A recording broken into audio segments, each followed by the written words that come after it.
한 주 동안 평안하셨습니까? 오늘은 2023년 4월 16일 부활절 후 첫 번째 주일입니다. 다 그 자리에 일어나셔서 찬송 161장으로 하나님께 영광 돌립니다.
우리 주 예수 그리스도로 말미암아 우리에게 승리를 주시는 하나님께 감사하노니, 그러므로 내 사랑하는 형제들아, 견실하며 흔들리지 말고 항상 주의 일에 더욱 힘쓰는 자들이 되라.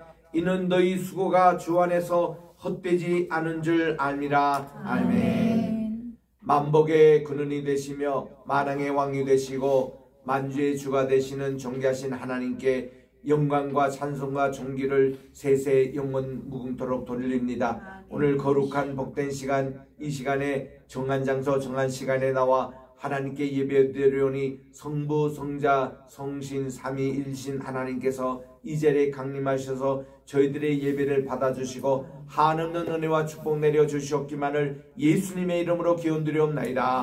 아멘. 주부에 있는 공동 자매기도 하나님께 드리겠습니다. 시작. 사랑의 하나님 아버지, 찬송과 영광을 올려드립니다. 매일매일 부활의 증인으로 살아가게 하옵소서.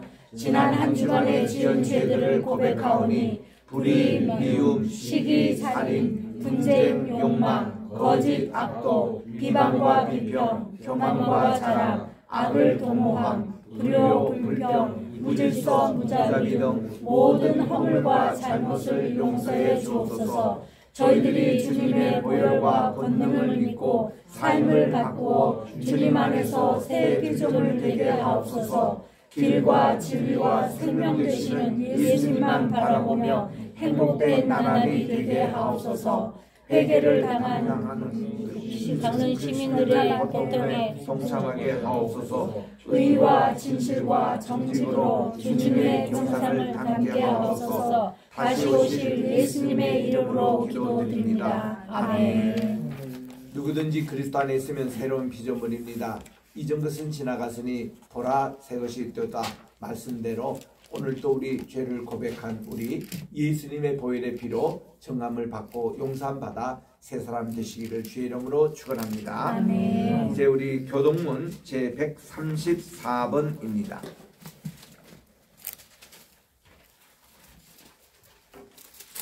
교동문 134번 부활절 두 번째. 내가 받은 것을 먼저 너에게 전하였노니, 이는 성경대로 그리스도께서 우리 죄를 위하여 죽으시고 장사 지낸 바 되셨다가 성경대로 사흘 만에 다시 살아나사 게바에게 보이시고 후에 12 제자에게와 그 후에 500여 형제에게 일시에 보이셨나니 그 중에 지금까지 대다수는 살아있고 어떤 사람은 잠들었으며 그 후에 야고보에게 보이셨으며 그 후에 모든 사도에게와 맨 나중에 만삭되지 못하여 난 자 같은 내게도 보이셨느니라. 그리스도께서 만일 다시 살아나지 못하셨으며 우리가 전파하는 것도 헛것이요 또 너희 믿음도 헛것이며 만일 그리스도 안에서 우리가 바라는 것이 다만 이 세상의 산부임이면 모든 사람 가운데 우리가 더욱 불쌍한 자이리라. 그러나 이제 그리스도께서 죽은 자 가운데서 다시 살아나사 잠자는 자들의 첫 열매가 되셨도다. 아멘. 4장입니다.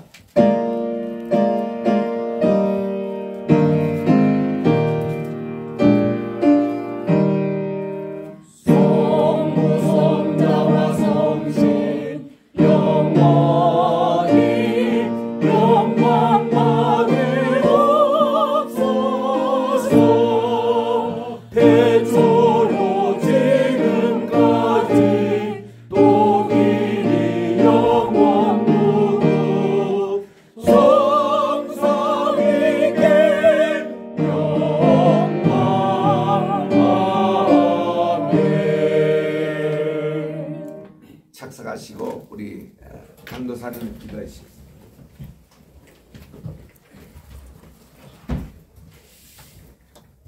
고맙고 감사하신 하나님 아버지, 참으로 감사를 드립니다. 아멘. 오늘도 복되고 거룩한 주일을 저희들에게 허락하여 주셔서 하나님 구별되이 들을 수 있는 아버지 안의 모든 환경을 허락하여 주신 주님 감사를 드립니다. 아멘. 이 시간 우리 주님 홀로 영광 받아 주시옵소서. 아멘. 사랑하는 주님, 저희들이 주님 앞에 나올 때에 정말 정결한 마음으로 나오기를 원합니다. 아멘. 그러나 하나님, 저희들이 주님 앞에 머리 숙여 다시 한번 회개합니다.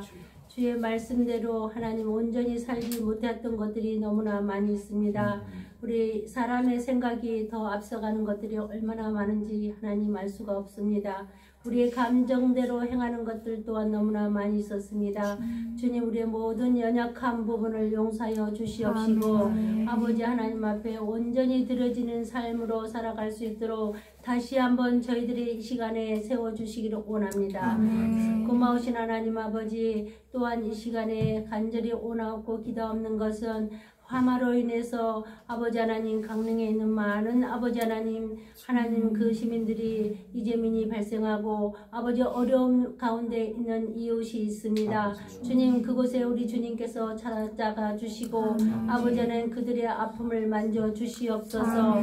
아버지 하나님 하루속히 회복될 수 있도록 하나님 모든 환경 또 돕는 자들을 붙여주셔서 아버지 속히 일상으로 돌아갈 수 있도록 우리 하나님 도와주시기를 간절히 기도하고 남나이다. 사랑하는 하나님 아버지, 이 시간 하나님 앞에 간절히 원하는 것은 우리 자유 대한민국을 지켜주시고 인도하여 주신 하나님 감사합니다. 하나님, 우리나라를 아버지 하나님이여 주님께서 아버지 택하여 주시고 하나님 여기까지 인도하여 주셨음에도 불구하고 우리들 하나님 앞에 감사하지 하고 살지 못한 거 있다면 용서하여 주시옵시고 다시 한번 이 나라를 위해서 우리가 아버지 하나님 기도하고 하나님 한민족 하나님의 나라로 세워갈 수 있도록 하나님 도와주시기를 간절히 원합니다. 아버지 하나님이여 주님, 악한 세력들은 예수님의 이름으로 물리쳐 주시옵시고 아버지 하나님 이 민족을 바로 세워주시기를 원합니다. 하나님 아버지, 또 교회들이 말씀 안에서 바로 서게 하여 주시옵소서. 아버지, 먼저 믿는 저희들이 바로 서기를 원합니다. 아버지, 저희들 너무나 하나님 앞에 부족하게 하나님 앞에 온전히 살지 못하였사오니 용서하여 주시옵시고 하나님 먼저 교회들이 아버지 하나님 앞에 바로 세워지기를 원합니다. 지도자가 바로 세워지기를 원합니다. 주여 하나님 아버지, 저희들이 주님 앞에 해야 할 일들이 너무나 많이 있음에도 나태하고 게을렀음을 회개하오니 용서하여 주시옵소서. 아버지, 너희는 나가서 땅끝까지 내 증인이 되라고 하나님 말씀하셨음에도 불구하고 하나님 아버지, 저희들은 환경이만 아버지 치우쳐 있었으면 너무나 많이 있었습니다. 주님 용서하여 주시옵시고 말씀에 순종하여 감당하고 나갈 수 있도록 우리의 모든 환경을 하나님께서 허락하여 주시옵소서. 아버지 하나님이여 정말 우리가 하나님이여 정말 브라질과 여러 곳에 하나님 나라를 세워가기를 기도하고 있는 가운데 있습니다. 주님 연약합니다. 우리 힘으로는 할 수 있는 것이 아무것도 없습니다. 주여 도와주시옵시고 하나님이 일하여 주셔서 그들의 울부짖는 기도를 들어주시고 그곳에 하루속히 교회가 세워질 수 있도록 도와주시옵소서. 주여 돕는 자들을 붙여주시고 아버지 하나님 함께 동참하게 하여 주시옵소서. 이 시간에 귀한 말씀을 들고 서실 우리 목사님의 하나님 은혜를 도와여 주시고 그 말씀의 능력이 나타나서 아버지 죽어간 영혼들이 살아나고 하나님 정말 생명이 아버지 놀라운 역사가 일어나게 도와주시옵소서. 악한 영들은 나사렛 예수님의 이름으로 물리쳐 주시옵소서. 이단들이 들끓고 있습니다. 주도여 그들을 불쌍히 여겨주시고 그들을 아버지 하나님이여 말씀으로 회복시켜 주셔서 다시금 그들의 자리로 돌아오게 하여 주시기를 간절히 기도하고 원합나이다. 하나님 아버지 감사합니다.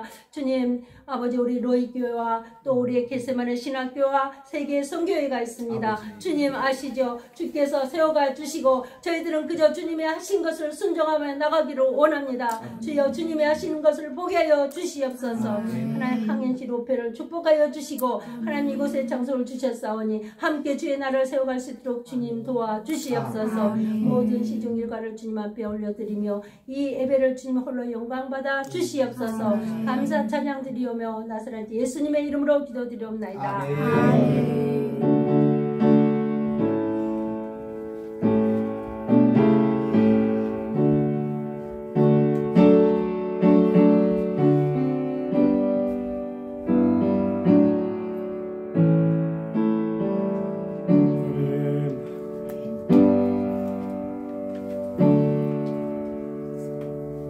오늘 주시는 하나님의 말씀은 누가복음 제7장입니다.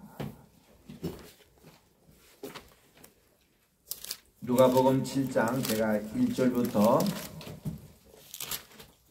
8절까지 읽을 테니 9절 10절 합독해 주시기 바랍니다. 예수께서 모든 말씀을 백성에게 들려주시기를 마치신 후에 가버나움으로 들어가시니라. 어떤 백부장의 사랑하는 종이 병들어 죽게 되었더니 예수의 소문을 듣고 유대인의 장로 몇 사람을 예수께 보내어 오셔서 그 종을 구해 주시기를 청한지라.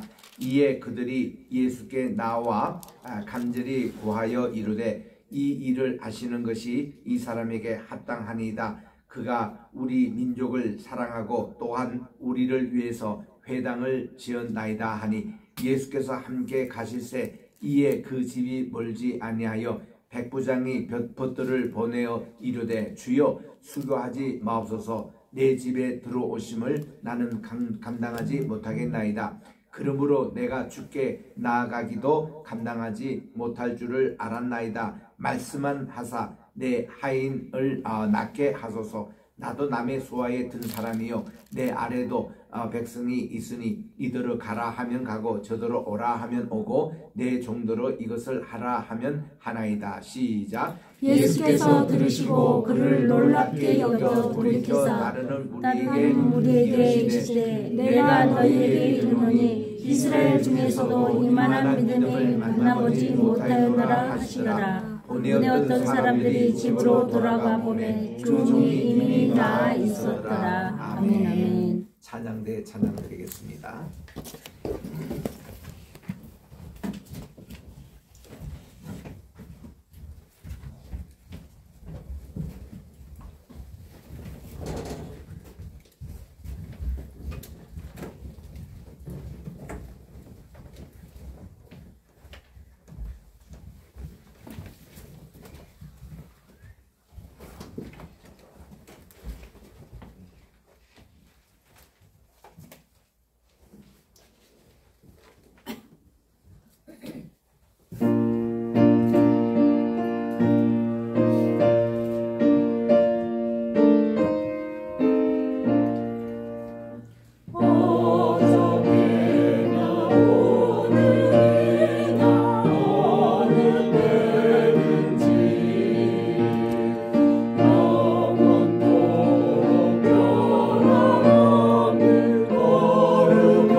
감사합니다. 기도하겠습니다.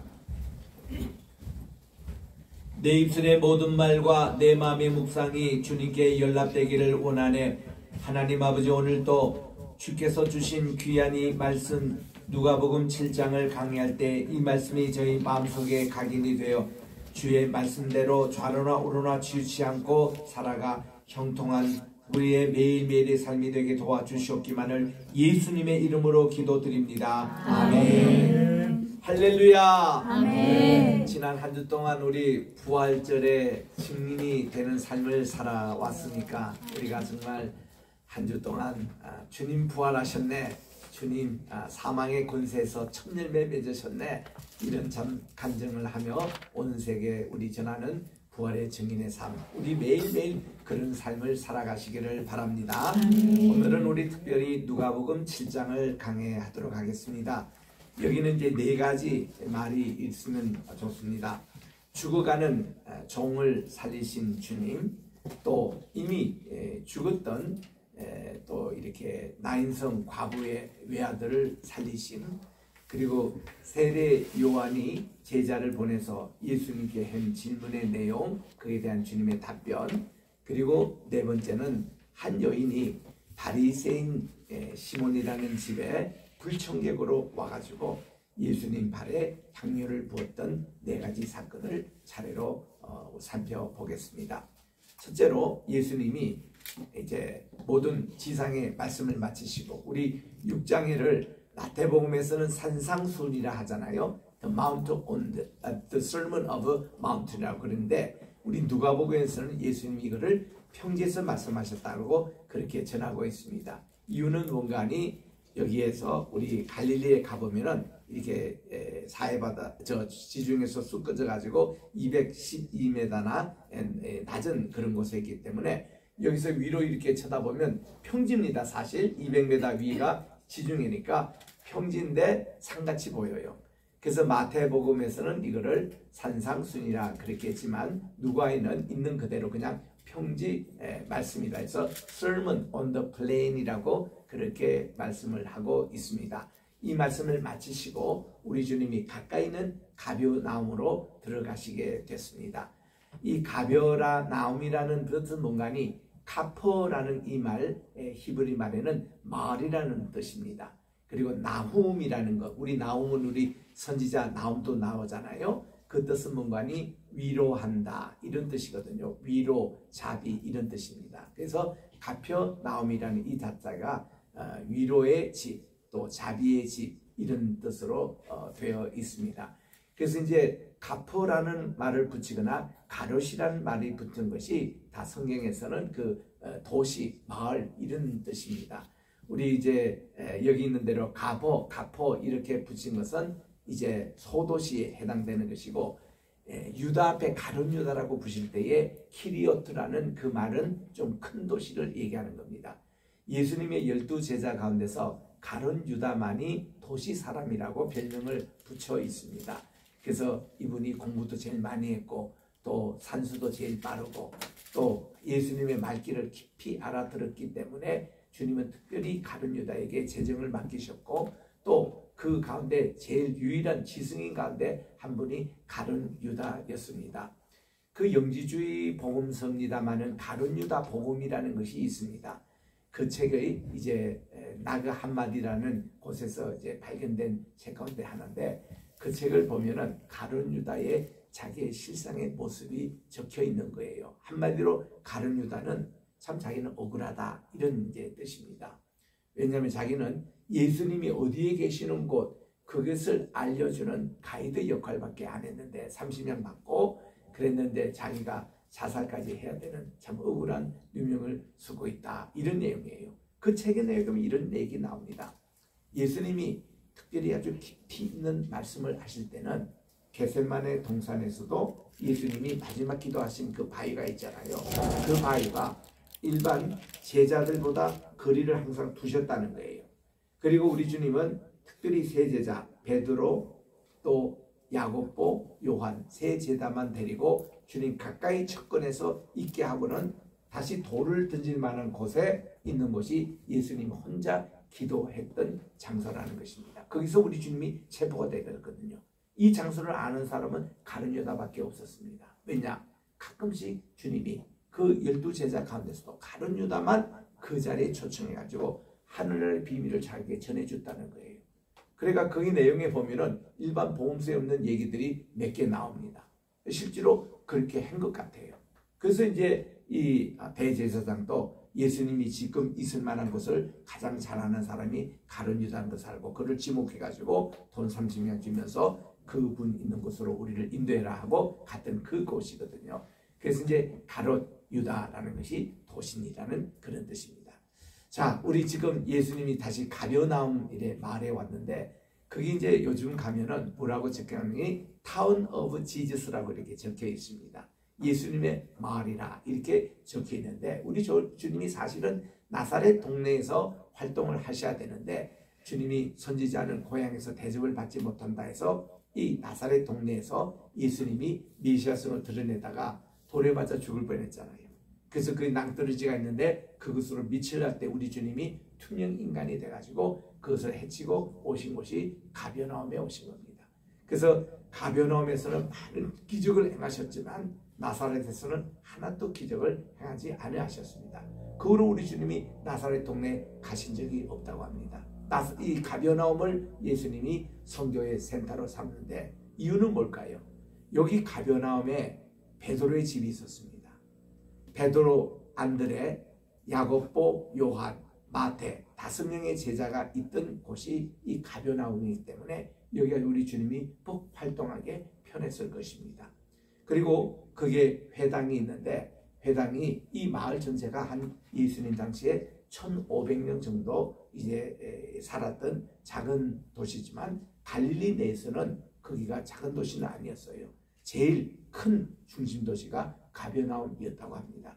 거기에 이제 세리가 있다라고 하는 것은 세금을 거둔 것이 뭔가니 가버나움이 저기 머깃도에서 그 사람들이 남방 상인과 북방 상인들이 또 이렇게 활동했던 곳, 그 다음 그 밑에 여리고가 많은 상인들이 그게 국제 무역을 했던 곳이었고 그 밑에 가보면 페트라에서 많은 또 국제 무역이 있었거든요. 근데 이 북방에서는 이 가버나움에서 그런 일이 있었기 때문에 여기 세리가 여기에 이제 공식으로 직무를 할 만큼 또 백부장이 여기에 좀 주둔할 만큼 여기 중심적인 그 도시가 예수님 당시에 가버나움이었다는 것입니다.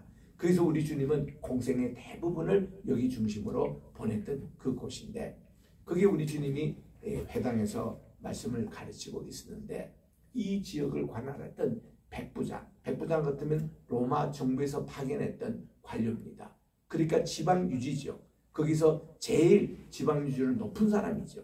그 백부장 위가 천부장이 있는데 이 천부장은 오피스가 어디 있습니까? 저기 가이사라 이게 그 당시 본디오 빌라도가 있던 그곳이 바로 이제 본부가 있던 곳에 천부장이 있고 그다음 백부장이 한 마을에 이렇게 다 배치됐는데 여기는 백부장의 사랑하는 종이 죽을 병이 걸렸습니다. 여기에 사랑하는 종이라는 뜻을 액티모스라는 이 헬라어로 쓰는데 이 뜻이 뭔가니 굉장히 충성스러운 순종을 잘하는 종이라는 뜻입니다.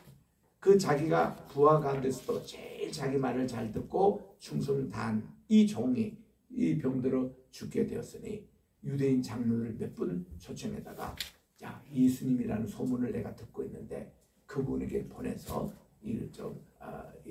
좀 이렇게 우리 아이의 병을 고쳐달라고 그렇게 하고선 일을 지냈어요.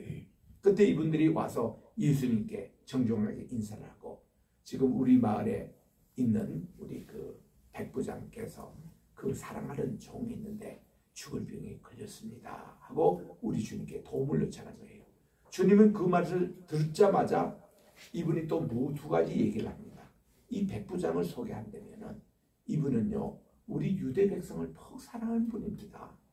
두 번째는 지금 우리가 보는 이 회당 가버나움 회당 있지 않습니까? 이거를 이분이 사비를 들여가지고 지어준 분입니다. 그 당시 유대인들은요 피압방민이고 속국이기 때문에 자기 백성들을 위해서 이런 것을 하나 지어주면요 완전히 영웅식으로 받았어요. 헤롯 대왕이 본래 그는 이두메 출신 그 에서 후의 출신인데 미움을 많이 받은데 이 헤롯이 내가 어떡하니 유대인의 환심을 살까? 명색이 그래도 유대인의 왕으로 내가 지명을 받았는데 이럴 때 그가 생각했던 것이 유대인들은 회당 하나만 멋있게 지으면은 이 성전을 잘 지으면 이게 환심을 사겠다 해서 예루살렘에 본래 있던 제2성경 참 허접했습니다.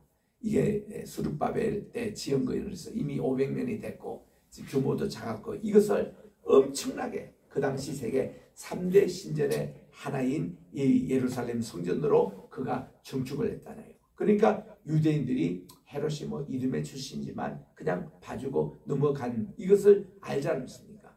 근데 이 지금 백부장이 여기에 회당을 지어줬어요. 이 말에 굉장히 존경받게 된 거예요. 그래서 이분의 사랑하는 종이 병들은 있는데 참 오시만 하는 갔더니 예수님이 가야지 우리 신방 가자 하고 주님의 제자를 끌고 지금 출발을 하고 있는 거예요. 요 소식을 이제 종이 또 띄어가지고 전했습니다. 그랬더니 백부장이 하는 말이 이 7절에 보니까 주님이라고 불러줍니다. 이분이 퀴리에라고 불러준 말은 굉장히 혁명적인 얘기였습니다. 왜냐?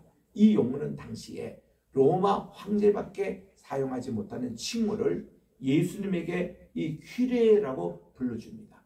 주님, 저희 집에 오심을 제가 감당할 수가 없습니다. 이분이요 백부장이 그 당시 유대법을 잘 알고 있었습니다. 유대인이 특히 유대인의 랍비가 이방인의 집에 오면은 이방인의 집에 청소를 다 해야 돼요. 유대식으로. 유대인의 전문가를 초청해서 청소하고 유대인의 전문가의 요리사를 초청해가지고 음식을 준비하고 이게 이방인들이 만드는 음식을 가지고 이 유대인의 랍비를 대접을 못합니다. 그거를 잘 알고 있기 때문에 그게 우선 감당이 안 되고 지금 우리 친 종이 죽고 가는데 이것을 이제 우리 주님이 정말 신방에서 고쳐주는 건 참 고마운 일인데 이게 하나의 제안을 해요. 주님, 저도 남의 소화했습니다. 저도 천부장 밑에 있는 백부장이고 제 밑에도 100명의 군대가 있습니다. 이 군인이 있는데 이 군인들은 명령에 다 움직입니다. 여기 가라 하면 가고 여기 오라 하면 오는데 혹시 예수님께서도 이 우리 죽을 병에 있는 이 병마에 대해서 명령 한마디로 우리 주님이 하시면 안 됩니까? 하고 이분이 자기 벗을 통해서 예수님께 그 메시지를 전달했습니다. 예수님이 신방 가시다가 그 종을 만나가지고 그 일을 듣고서는 우리 주님 굉장히 놀라운 표정을 지어요. Amazing. 와, 놀랍다. 나는 이 유대인들도 이만한 믿음을 본 적이 없다. 어떻게 이방인이 말씀 한마디로 병이 고쳐진다는 것을 믿고서 그렇게 하느냐 하고서는 그 믿음대로 되리라 했더니 그 시로 이 종이 다 죽을 병이 떠나가는 거예요. 딱 그래서는 예수님 그 말씀하시는 것을 가지고 다시 종이 뛰어가가지고 그 백부장에게 전달해서 주님 말씀을 하셨습니다. 그랬더니 몇시였습니다. 그때에 병이 떠나가는 거 딱 시간이 일치하거든요. 백부장도 하나님께 영광, 예수님도 하나님께 영광, 예수님의 제자들도 동네 사람들도 예수님께 영광, 하나님께 영광 돌리는 이런 일이 벌어진 겁니다. 말씀 한마디로 우리도 참 이만한 믿음을 꼭 가지시길 바랍니다. 저도 이렇게 이 말씀 너무 좋아해서 저는 제가 신유의 은사가 있는 건 저는 제 자신이 몰랐어요.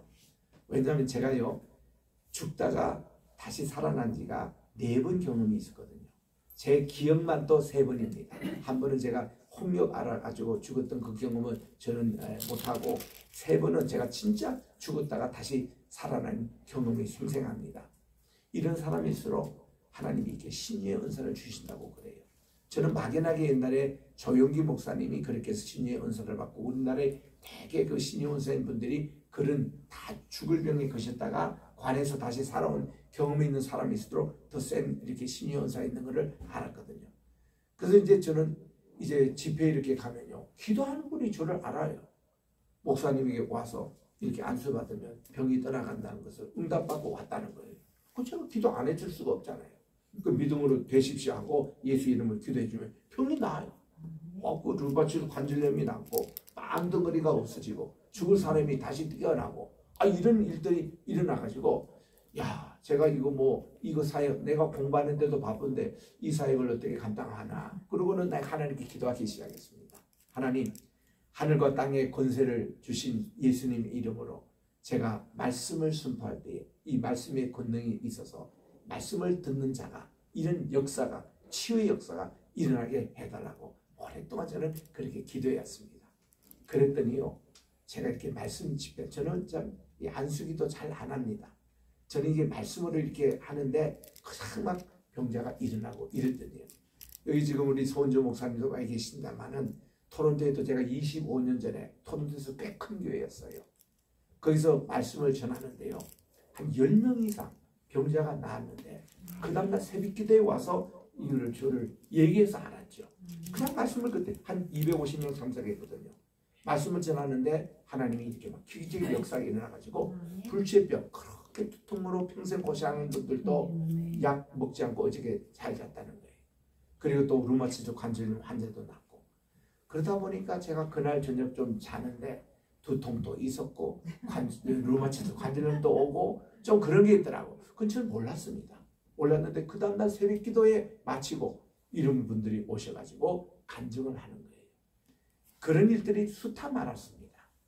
저도 이 말씀으로, 이 말씀의 권능으로 이렇게 오늘 또 그런 문제가 있어 온 분들 다 문제가 해결되시기 바랍니다. 주님께서 하시는 거예요. 주님께서. 자, 두 번째 우리 주님께서 거기서 가베나움에서 한 40km 남쪽으로 내려옵니다. 그거 보면 나사렛에서도 한 10km 내려오는 곳이 있다면 그러면 어때요? 가베나움에서 나사렛까지 가는데 30km. 거기서 10km 내려가면은 거기에 나인성이 있습니다. 다볼산이 있는 맞은편 이스라엘 골짜기를 건너서 나인산이라는 조그만 마을이에요. 이때는 인구가 500명도 채 살지 않는 작은 마을인데 그 마을에 과부가 있었어요. 늘 아주 젊어서 과부가 됐답니다. 근데 그분에게는 유일하게 외아들이 있었다는 거예요. 동생 다 알아요. 그 외아들을 얼마나 사랑하는지. 남편 없고 의지할 거 없고 외아들 키워서 그냥 그거 하나 의지하고 살아갔던 과부의 집에 외아들이 죽고 말았어요. 장례가 났어요. 그 소리 들고 얼마나 그 동네 사람 다 모였고 그 주변의 사람도 다 모이는데 예수님께서 그 소식을 듣고 가셨는지 안 듣고 가시는지 모르지만 아무도 예수님이 예루살렘을 가시는 길목에 들리신 것 같아요. 나인성에 가니 그 장래에 온 동네가 슬픔에 잠겨 있는 것입니다. 우리 주님께서 제자들과 함께 멈추시고 야 우리도 저기 가보자. 가셨습니다. 관을 메고 온 거예요. 여인이 과부가 울고 있습니다.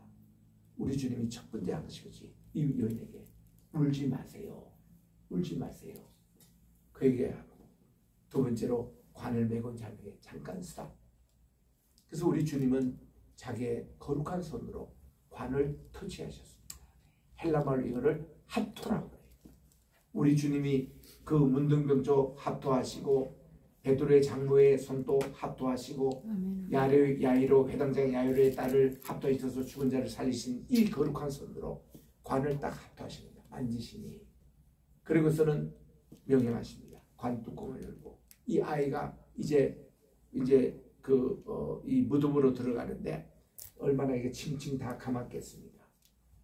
영매 젊은이요 일어나라 arise 우리 주님이 하니까 이 아이가 그냥 소생해가지고 일어나서 회복하게 된 거예요. 이 아이를 안고 우리 주님이 이 과부에게 안겨줍니다. 뭐라 당신의 아들이 살았습니다. 얼마나 이 과부가 슬픔이 기쁨으로 변하고 이 온 도시가 그렇게 변했습니다. 이 예수님에 대한 소문이 쫙 또 동네에 나간 거예요. 야 예수님이 죽은 그 외아들도 살려주신 이 소문이 쫙 퍼진 겁니다. 이렇게 해서 예수님께서 갈릴리의 가버나움에서 나인성에서 여러 도성에서 했던 이런 소문들이 누구에게 보고됐다고요? 지금 옥중에 있는 세례요한에게 보고가 된 겁니다. 지금 세례요한이 같이 있는 것은 오늘날 조르단에 있는 마케루스라는 성에 있으면 그게 이제 헤롯 대왕이 겨울궁으로 지은 곳이 있습니다. 거기에 지금 세례요한이 갇혀 있거든요. 왜냐하면 여기에 그 분봉왕인 빌립이 자기의 이 제수씨를 헤로디아를 자기 아내로 삼는 일로 이 세례 요한이 그것을 지정했거든요. 그 헤로디아 당신은 이혼이다. 어떻게 그렇게 할 수가 있냐고. 이거는 합법적인 결혼이 아니라고 그렇게 이제 공격을 했을 때에 헤롯도 그렇고 헤로디아도 그렇고 불편해가지고 이제 감옥에 세례 요한을 갇혀 놓았습니다. 그런데 지금 세례 요한이 제자들을 늘 수시로 이제 면회도 오고 이제 자기에게 보고도 있고 하는데 자기가 세례를 줬던 육신으로 따지면 자기의 이종 사촌 동생이 되는 예수님이 자기 이렇게 감옥에 갇혀 있으면 좀 속히 와서 자기를 이렇게 끌어줄 줄 그렇게 기대를 했던 것 같아요. 또 두 번째 기대는 뭔가 하니 자기가 그때 세례를 탁 침례를 이렇게 주고 나면은 예수님이 그때부터 로마 정권을 다 물리쳐고 이제 뭔가 이렇게 메시아의 나라를 건설할 줄 알았대요. 그런데 이거 뭐 아직 헤롯도 그대로 있고 로마 정부도 그대로 있고 도대체가 저분이 우리가 기대해야 될 그분인지 아니면 우리는 다른 또 메시아를 기다려야 되는지 종을 통해서 그렇게 제자를 통해서 파송을 한 겁니다. 우리 주님이 지금 말씀 전하고 이거 병자들을 고쳐주고 그렇게 바쁘신데 세례에서 보낸 사람이 와가지고는 공개적으로 주님 앞에 치는 겁니다. 선생님, 우리 그 세례 요한, 우리 그때 침례를 줬던 바로 그 세례 요한 선생님께서 지금 선생님에게 이런 질문을 하고 있습니다. 저희들이요 다른 메시아를 기다려야 됩니까? 아니면 당신께서 우리가 기다리는 바로 그 메시아니까? 그렇게 질문을 던진 겁니다.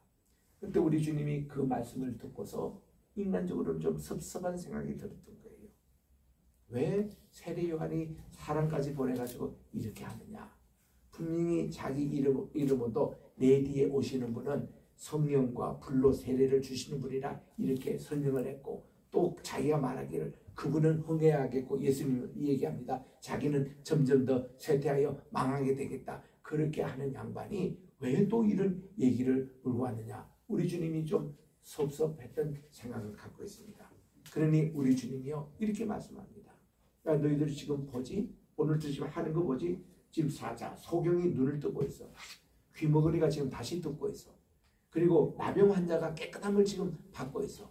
이거 아무도 걸어 못하는 안전뱅이가 다시 이렇게 걸어. 너희들 이걸 보고 이사야 35장 1절부터 5절 말씀까지 보지? 메시아가 오면은 일을 한다고 했는데 내가 지금 일을 하고 있는 거 너희 선생님이 가서 그대로 고해라고 그렇게 얘기를 하는 것입니다. 이것은 뭔가 하니 예수님은 당신이 메시아임을 확실히 드러내는 이런 말씀을 우리 주님께서 하신 겁니다. 그리고서는 이 제자들이 떠나갔어요.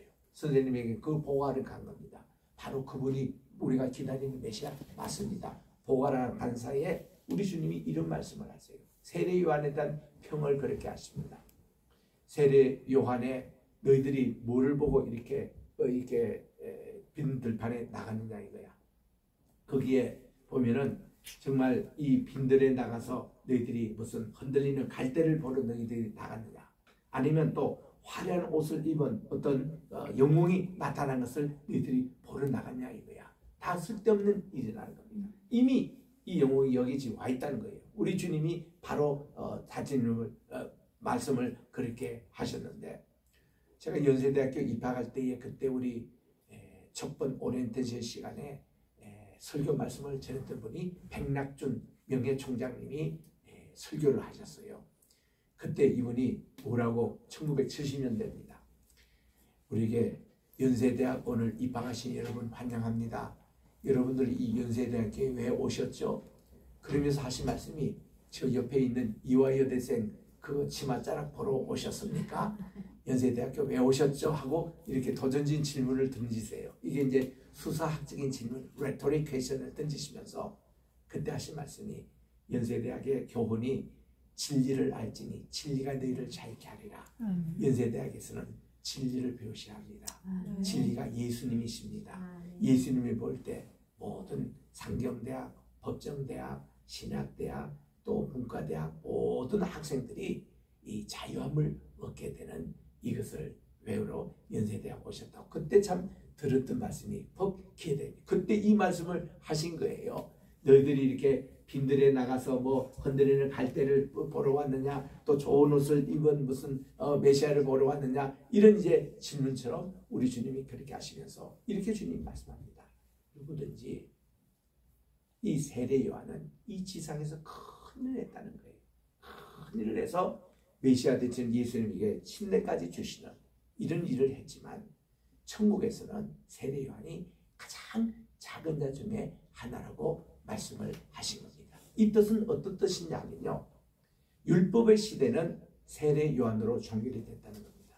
세례 요한은 율법의 시대와 복음의 시대를 연결하는 다리의 역할로 율법의 시대에 최상 메시아의 길을 예비했고 메시아에게 침례까지 주었던 그분이 큰 자지만, 천국에 가면 복음으로 우리가 모든 구원받은 성도 있잖아요. 우리 신약시대 모든 성도, 이걸로 따지면 이 세례 요한은 예수님에게 다시 올 자십니까? 아니면 우리가 다른 일을 기다렸습니다. 이 정도로 믿음 없이 나온 저런 이런 믿음이 없는 자는 가장 낮은 자로 그렇게 취급을 때기다. 그렇게 말씀하면서 우리 주님 이미 복음 시대가 됐으면 선언하신 귀한 내용인 것입니다.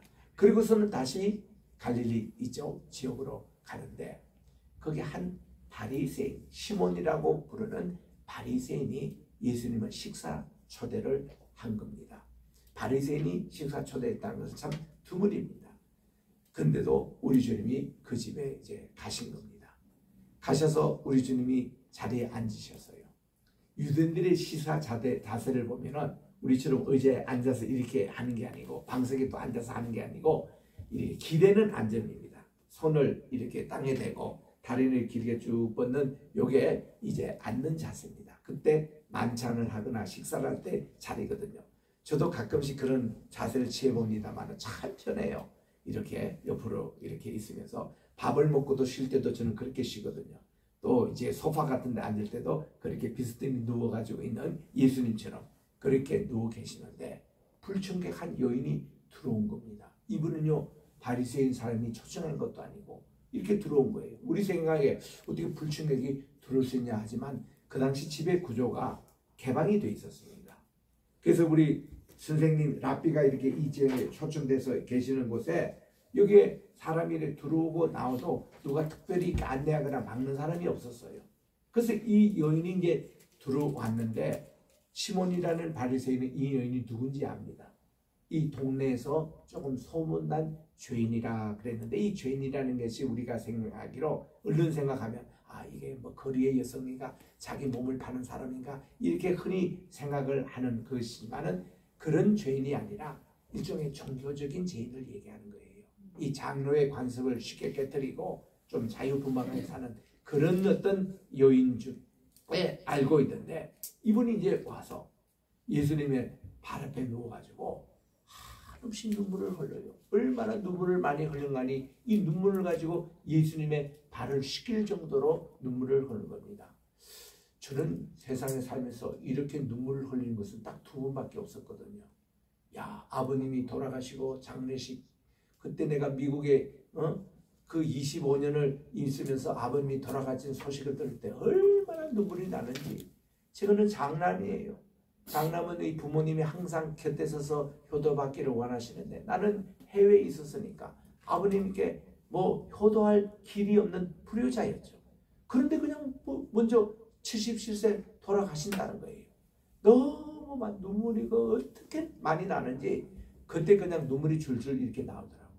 그래서 이 유럽에서는요, 중세 사회에 가면은 눈물의 병이라는 게 있습니다. 이 눈물의 병을 왜 귀족들이 만들어 주는 거니, 자기 장례 났을 때에 자기를 위해서 눈물을 흘리는 사람들 다 눈물을 모아가지고 여기 보관해서 갑으로 보관하는 그 눈물이거든요. 그래서 제가 그 대영 제국 박물관 그게 2층에 딱 가니까 한 방에 눈물의 병을 가득 모아놨는데 가지가지 있더라고요. 그 눈물의 병이 그 데코레이션도 잘 해놓고 색깔도 알고 그게 있는데, 그게 설명이 이렇게 나와요.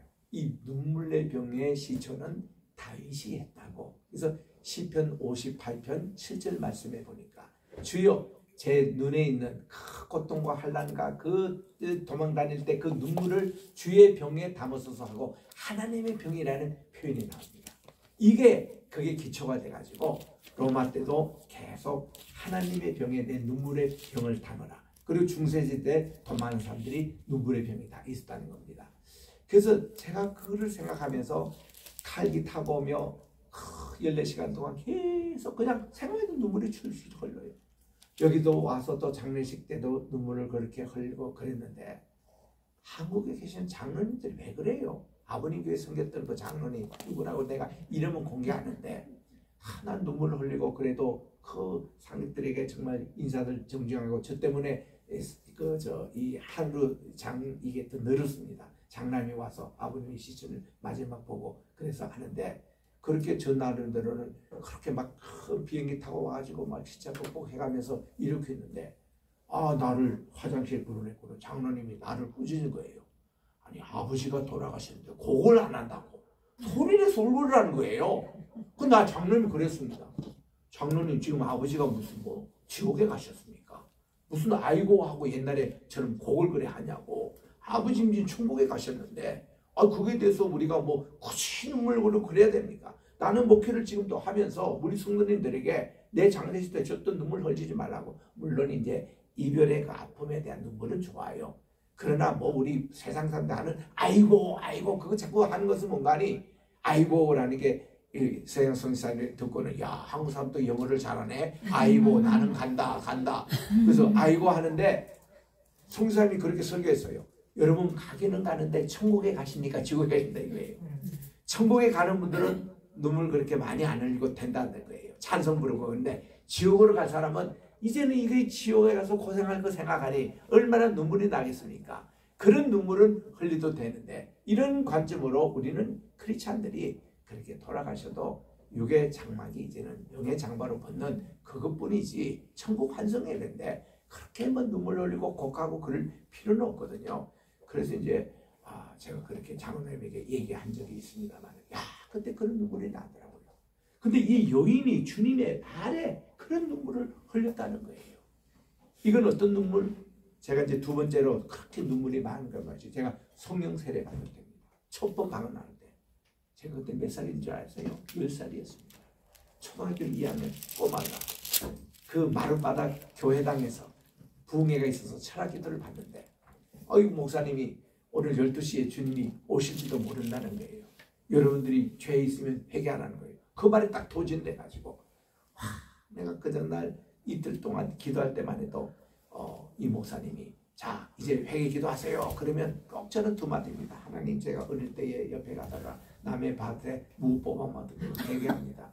또 남의 이제 그 사과밭에 가서 배 뽑아 먹은 거 그거 죄송합니다. 그리고는 두 가지밖에 할 수 없어서 그 다음 날 또 기도하다면 어제와 이어 동문이 오니 그렇게 아쉬웠어서 하면은 기도도 1분도 안 걸렸어요. 그렇게 기도했던 제가 주님이 오늘 12시에 오신대.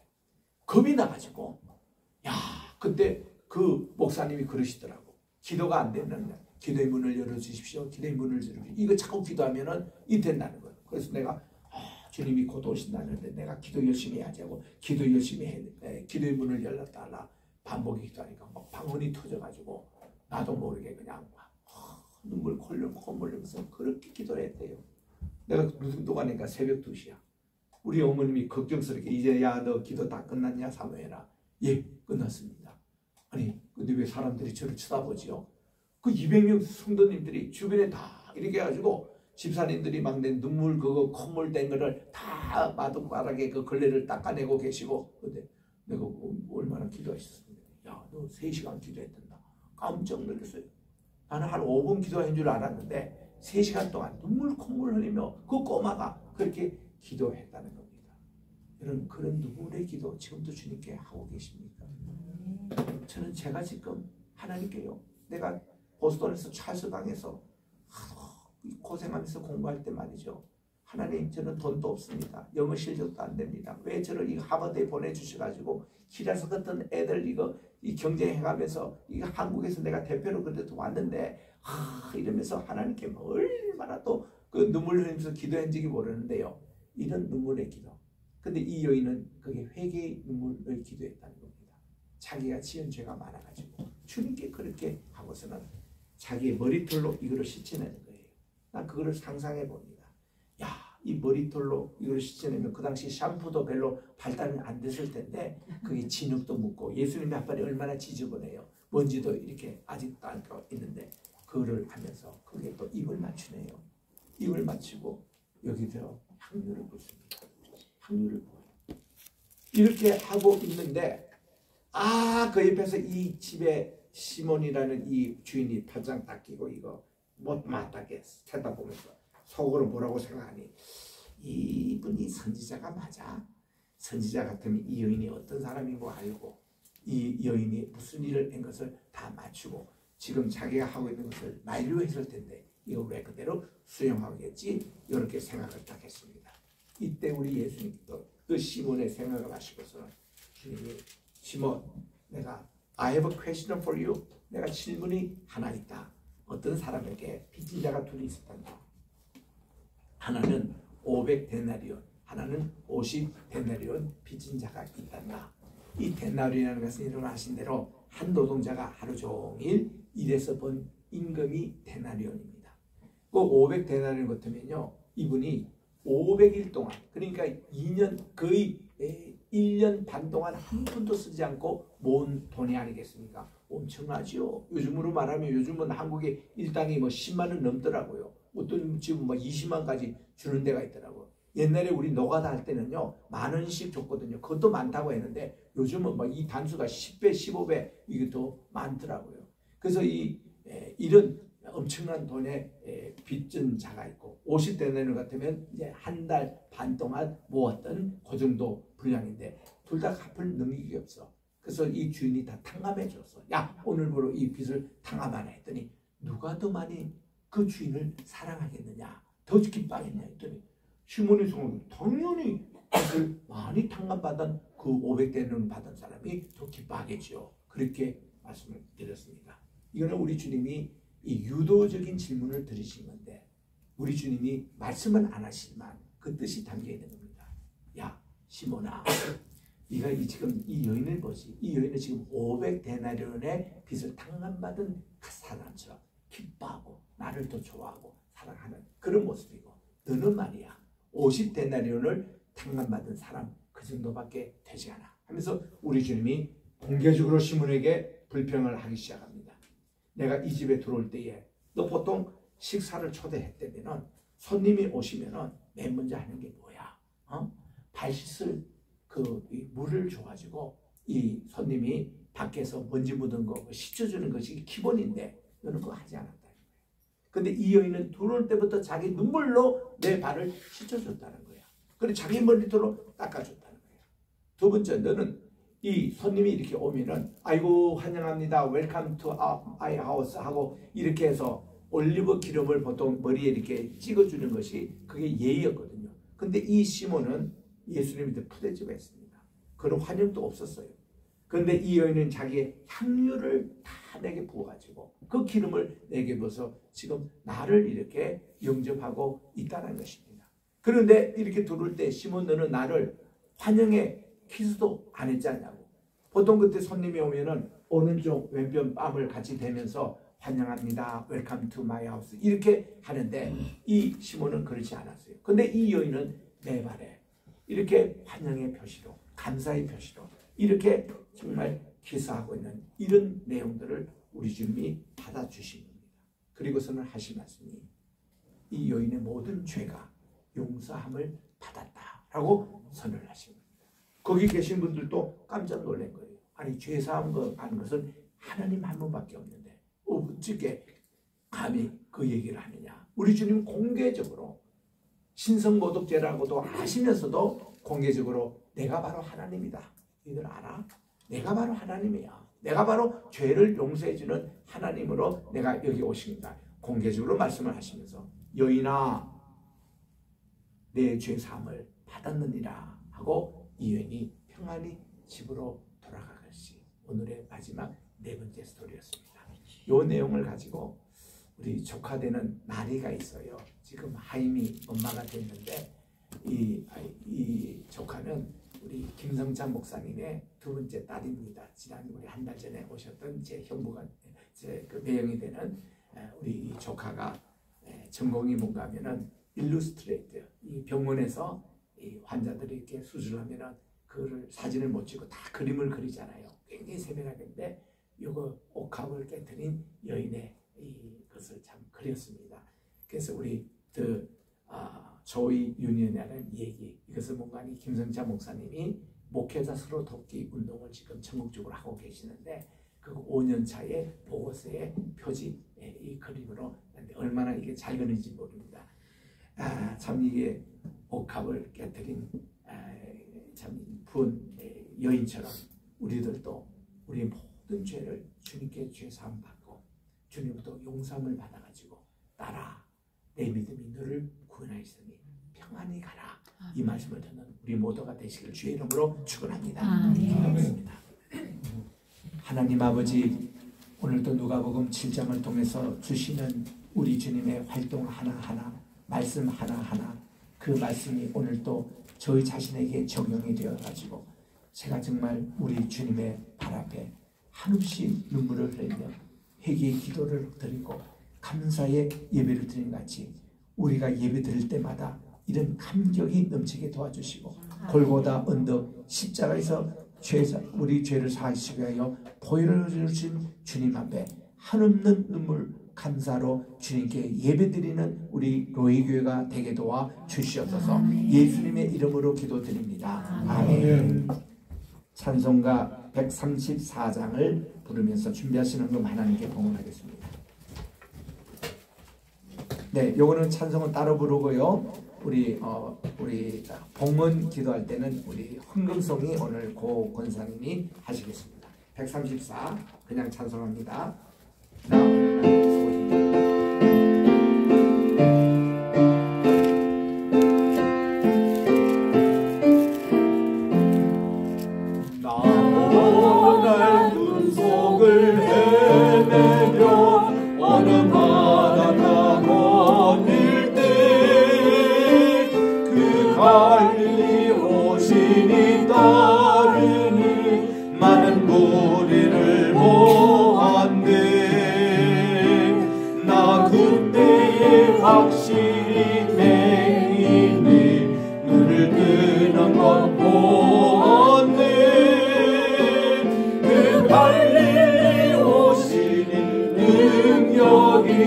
나를 놀라게 하였네.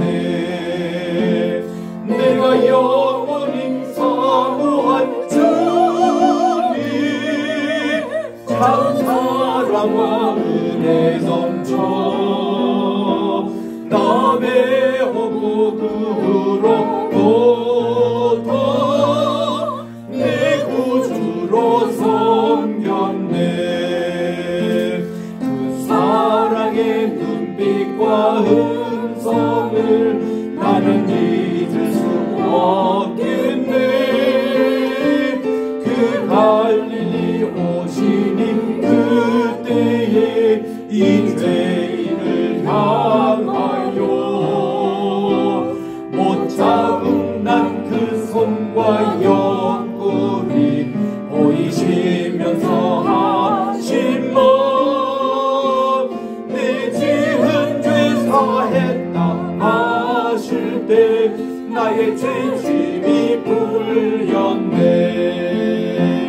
내가 영원히 사모할 주님, 참 사랑과 은혜 넘쳐 남의 호국으로부터 내 구주로 섬겼네. 바다를 향하여 잔잔하라고 명했네.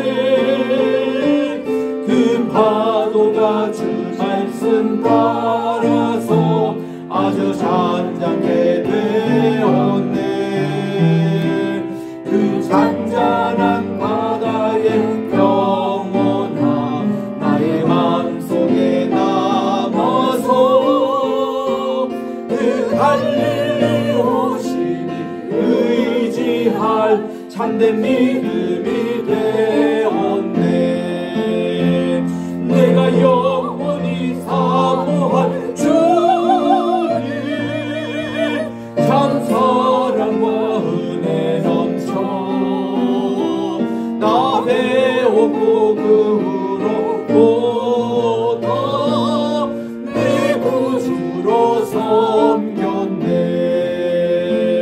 이 세상의 무거운 짐진 자 모두 주 앞에 나오라. 그 놀라운 은혜를 받아서 마음의 평안을 얻으라. 나 주께서 명하신 모든 을 힘써 전하며 살도다. 그 갈릴리 오시니 내 맘에 항상 계시길 원하네. 내가 영원히 사모할 주님, 참 사랑과 은혜 넘쳐 나 배웠고 그로부터 내 구주로 섬겼네. 고현실 권사님 나오셔서 봉은송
손님이 오셨습니다. 베들레헴에서 35년 사역하고 계시는 강태윤 선교사님 오셔서 나오셔서 지금 봉헌기도와 축도함으로 오늘 오전 예배 마치도록 하겠습니다.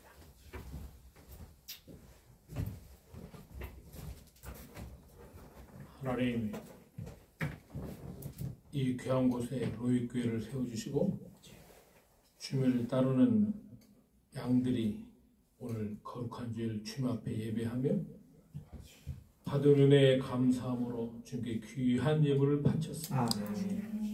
귀한 예물을 바친 손길들 위에 복내 주시고 언제나 이 땅에서 하나님의 나라와 또 하나님의 이름과 영광을 위하여 살아가는 귀한 종들 되게 하시고 저들의 삶이 복되게 하시고 저들을 통하여 이 나라와 이 땅이 복되게 하옵소서.